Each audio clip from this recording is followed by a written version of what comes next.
There is panic in the Chinese markets. Major real estate players are defaulting on their debt payments. It began with Evergrande. Now 3 more companies have run out of cash. Cynic Holdings, China Properties Group and Fantasia. All 3 have defaulted, just like Evergrande. But that's not the only story we're covering tonight. For a month now, we have been warning you about the next pandemic that China could export, a financial pandemic. The Chinese economy is like a house of cards. Its foundations are weak. Even one collapse could set off a chain reaction. Evergrande was that trigger. Now China's economic boom is unraveling. Its economy is fueled by debt and it's coming apart. Leading companies are facing bankruptcy in China. Factories are shutting because there's no electricity, and China's foreign creditors are showing signs of distress. This has the makings of a financial pandemic, one that could infect everyone, just like the Wuhan virus. On Gravitas tonight, we'll tell you how. We are going to start with China's real estate sector. It is crumbling under the weight of its own debt. The crisis at Evergrande continues. Remember, this company is the world's most indebted real estate developer. It owes more than $300 billion. Today, Evergrande paid some of its Chinese creditors, but that's not enough. The virus of bad debt has infected companies well beyond Evergrande. Like I said, 3 more companies have defaulted. Cynic Holdings defaulted today. It had to pay $246 million worth of bonds. It failed.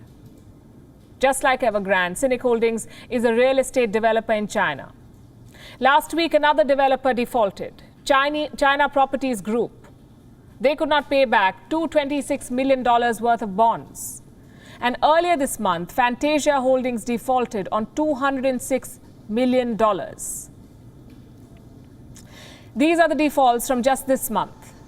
And they represent just the tip of the iceberg. Major Chinese companies have been defaulting on their loans for a while now, well before Evergrande put the spotlight on the debt crisis.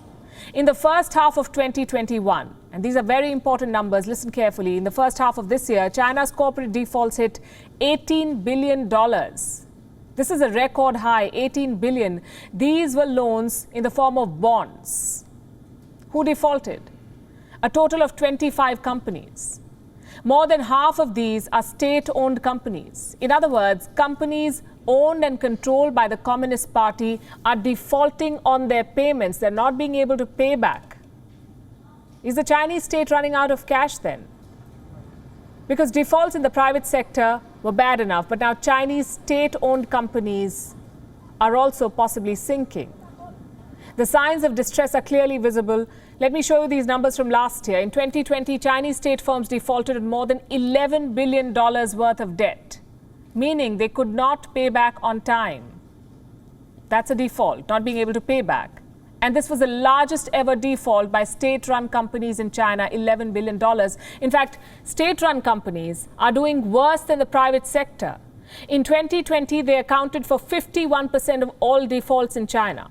51%. And that's not even the most shocking part of this. Most of the Chinese bonds are turning out to be junk, just like made in China goods, you could say. Companies that were considered as safe as houses are failing to repay loans. Bonds are the money that a company borrows from the market. Last year, 82% of Chinese bonds with an investment grade rating defaulted, meaning companies could not repay this money.